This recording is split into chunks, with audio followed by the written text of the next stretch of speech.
Hello hi നമസ്കാരം, welcome back to അബീസ് world. മലയാളത്തിന്റെ മോഹൻലാൽ അവതരിക്കുന്ന മലൈക്കോട്ടെ വാലിബൻ, ലിജോ ജോസ് പല്ലിശ്ശേരിയുടെ പടം. മോഹൻലാൽ ലിജോന്റെ കൂട്ടുകെട്ടിൽ വന്ന പടം. മലയാളികൾ ഒരുപാട് നാളായി കാത്തിരിക്കുന്ന ഒരു സിനിമ ഞാൻ കണ്ടു. പടം എങ്ങനെയുണ്ടായെന്ന് ചോദിച്ചാൽ എനിക്കിഷ്ടപ്പെട്ടില്ല. തീർത്തും ഇഷ്ടപ്പെട്ടില്ല. ഒരുമാതിരി നല്ല ലാഗുള്ള പടം. ഒടിയന് ശേഷം മോഹൻലാലിന് അടുത്ത് അതുപോലൊരു തൂലികയിൽ വെക്കാൻ പറ്റുന്ന ഒരു സിനിമയായിരിക്കും മലൈക്കോട്ടെ വാലിബൻ എന്ന് ഞാൻ പ്രതീക്ഷിക്കുന്നു. ഇതിലിപ്പോ കുറെ പേര് വന്ന് പറയാം ഇത് ലിജോ ജോസിന്റെ ബ്രില്യൻസ് ആണ്, എന്താ പറയാ, ലിജോന്റെ പടങ്ങൾ എങ്ങനെയാണ്, ഇതറിഞ്ഞിട്ട് കാണുന്നവർ കണ്ടാൽ മതി എന്നൊക്കെ. പക്ഷെ നൻപകൽ ഞാൻ കണ്ടതാണ്, അതെനിക്ക് ഇഷ്ടപ്പെട്ട ഒരു സിനിമയായിരുന്നു. അതിൻ്റെതായ ഒരു സ്ലോനെസ്സും ആ ഒരു ഹ്യൂമറും അതൊക്കെ ആവശ്യമായിരുന്നു. ഇതില് ഈ പടം സ്ലോ ആക്കി എടുത്താൽ അത് വളരെ ബോറാവും. അങ്ങനെ ഒരു ജോണറിലാണ് ഈ സിനിമ അവർ ക്രിയേറ്റ് ചെയ്തിരിക്കുന്നത്. എന്നിട്ടും ഇതിനെ പിടിച്ച് വലിച്ചാണ് സിനിമ എടുത്തിരിക്കുന്നത്. ഫസ്റ്റ് ഹാഫ് ഒക്കെ കണ്ടു കഴിയുമ്പോഴേക്കും ബോറടിച്ച് പ്രാന്താവും. ശരി, സെക്കൻഡ് ഹാഫിലോട്ട് വരാം. സെക്കൻഡ് ഹാഫിലോട്ട് വന്ന് നോക്കുമ്പോൾ നല്ലൊരു ഫാസ്റ്റ് മൂവിങ് ആയിരുന്നു സെക്കൻഡ് ഹാഫിൽ. ആദ്യത്തെ ഒരു അരമണിക്കൂർ അതോടെ സിനിമയുടെ കഥ കഴിക്കാം, അത്രയേ ഉള്ളൂ സിനിമ. അതിനുശേഷം പിന്നെയും ആവശ്യമില്ലാത്തൊരു ഡ്രാഗും അതിന് വേറൊരു എന്താ പറയുക ഡയമെൻഷനിലേക്ക് സ്റ്റോറിനെ കൊണ്ടുപോയി ഒരു എൻഡിങ് ഒക്കെ ആയിട്ട് വളരെ ബോർ. ടിനു പാപ്പച്ചൻ പറഞ്ഞ പോലെ മോഹൻലാലിന്റെ ഇൻട്രോന് തിയേറ്റർ കുലുങ്ങും എന്നൊക്കെ പറഞ്ഞു. തിയേറ്റർ കുലുങ്ങിയത് പോയിട്ട് ആരും കൈയടിക്കുന്നത് കൂടെ ഞാൻ നേരെ ചൊവ്വ കണ്ടില്ല. ഒരു എന്താ പറയാ, നമുക്കൊരു ഏതെങ്കിലും ഒരു 2-3 സീന് നമുക്കൊന്ന് ഓക്കെ സൂപ്പർ എന്ന് പറയാൻ പറ്റുന്ന പോലത്തെ ഒരു 2-3 സീൻ ഉണ്ട്. എന്നാൽ കൂടെ നമ്മൾ പണ്ടൊക്കെ ലാലേട്ടനെ കാണുമ്പോൾ വിസിലടിച്ച് കാണുന്ന ഒരു സിനിമ, ഒരു എക്സ്പീരിയൻസ് ഇല്ലേ ലാലേട്ടന്റെ സിനിമയ്ക്ക്. ഓ സൂപ്പർ, ഇതാടാ സീന്, മോനെ ലാലേട്ടൻ തകർത്തു എന്നൊക്കെ പറയുന്നത്.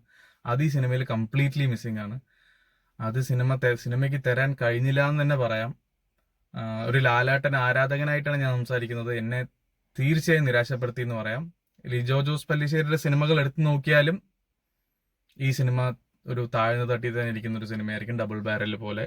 ഇതിൽ എന്തെങ്കിലും നല്ല കാര്യങ്ങൾ ഉണ്ടോ വെച്ചാൽ ഓഫ്കോഴ്സ് മേക്കിംഗ്, അതൊക്കെ അവർ പറഞ്ഞതുപോലെ തന്നെ മലയാളം സിനിമ ഇന്നുവരെ കാണാത്ത രീതിയിലുള്ള മേക്കിംഗ് ആണ്. ബാക്ക്ഗ്രൗണ്ട് സ്കോർ പൊളിയാണ്, പാട്ടുകളും സൂപ്പറാണ്. അതൊഴിച്ച് മാറ്റി നിർത്തിയാൽ എനിക്കിതിൽ വലുതായിട്ട് ഒന്നും പറയാനില്ല. അഭിനയിച്ചവരായിക്കോട്ടെ ആരെയും അത്ര അങ്ങനെ എന്താ പറയാ ഗ്രേറ്റ് പെർഫോമൻസ് എന്ന് പറയുന്ന പോലത്തെ ഒരു രീതിയില്ല. നമ്മൾ വിചാരിച്ചത്ര ഒന്നുമില്ല എന്ന് വേണമെങ്കിൽ പറയാം. അതുപോലെ തന്നെ ലാലേട്ടന് പെർഫോം ചെയ്യാനുള്ള സാധനങ്ങളൊന്നും ഇതിലില്ല.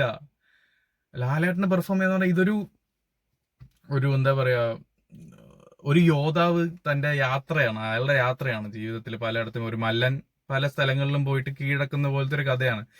അപ്പോ ഇയാളുടെ ഫൈറ്റ് സീൻസ് ഒക്കെ വരുമ്പോൾ അത് അത്ര സൂപ്പറായിട്ട് വേണം കൊറിയോഗ്രാഫി ചെയ്യാൻ. ഇത് നമ്മൾ ഒടിയനിലൊക്കെ കണ്ടതുപോലെ തന്നെ ഒരു കംപ്ലീറ്റ്നെസ് ഇല്ലാത്തൊരു ഫൈറ്റ് സീക്വൻസസ് ആണ് ഇതിൽ കൂടുതലും വരുന്നത്. ഇപ്പോൾ നമ്മൾക്ക് തിയേറ്ററിൽ ആ ഒരു ഫൈറ്റ് കണ്ടിട്ട് ഒന്നും എൻജോയ് ചെയ്യാനൊന്നും പറ്റുന്നില്ല. പലവിടെയും ഒരു ഫ്ലോ ഇല്ലാത്ത പോലെ, അയ്യോ ആർക്കോ വേണ്ടി ഫൈറ്റ് ചെയ്യുന്നത് പോലെ, ഇങ്ങനെയൊക്കെ ഒരു ഫീലാണ് എനിക്ക് ഈ സിനിമ കണ്ടപ്പോൾ കിട്ടിയത്. തീർത്തും എന്നെ നിരാശപ്പെടുത്തിയൊരു സിനിമ തന്നെയാണ് മലൈക്കോട്ടെ വാലിബൻ. നിങ്ങൾക്ക് വേണമെങ്കിൽ കാണാം. ഇതിന് കുറെ പേര് എതിരെ അഭിപ്രായം പറയുന്നവരുണ്ടാവും. ലിജോ ജോസ് പല്ലിശ്ശേരിയുടെ സിനിമ അങ്ങനെയാണ് ഇങ്ങനെയാണ്, ഇനി നിങ്ങൾ ഈ സിനിമ കഴിഞ്ഞിട്ട് ഡീ കോഡിങ്ങോ അങ്ങനെ എന്തെങ്കിലും ആരെങ്കിലും ഉണ്ടെങ്കിൽ അവർക്കൊക്കെ അങ്ങനെയൊക്കെ പറയാം. മേ ബി ഇതിന് ലിജോ തന്നെ ഒരു എക്സ്പ്ലനേഷൻ തരണം, ഒരു രീതിയിൽ കഥ കൊണ്ടുപോയിട്ട് സെക്കൻഡ് ഹാഫിന് ശേഷം എന്തുകൊണ്ട് അങ്ങനെ ഒരു ഡ്രാഗ് ഈ സിനിമയ്ക്ക് ഉണ്ടായി, വേറൊരു കഥ പോലെ സെക്കൻഡ് ഹാഫിന് ശേഷം കാണാൻ, സെക്കൻഡ് ഹാഫിന്റെ പാതിക്ക് ശേഷം വേറൊരു കഥ തന്നെ സിനിമയ്ക്ക് വന്നതുപോലെ എനിക്ക് തോന്നി. ഇതെനിക്ക് മാത്രം തോന്നിയതാണോന്ന് അറിയില്ല. എന്തായാലും വാലിബൻ സെൽഫ് എടുക്കുമെന്ന് എനിക്ക് തോന്നുന്നില്ല. തിയേറ്റർ പോയിട്ട് തിയേറ്റർ ഒന്ന് അനങ്ങിയത് പോലും ഇല്ല. അത്രേ ഉള്ളൂ ഗൈസ് വാലിബനെ കുറിച്ച് പറയാൻ. നിങ്ങളൊക്കെ ഈ സിനിമ കണ്ടതാണെങ്കിൽ തീർച്ചയായും നിങ്ങളുടെ അഭിപ്രായം കമന്റ് ബോക്സിൽ പറയുക. അപ്പൊ അടുത്തൊരു വീഡിയോ ആയിട്ട് ഞാൻ പെട്ടെന്ന് തന്നെ വരുന്നതായിരിക്കും. Bye guys.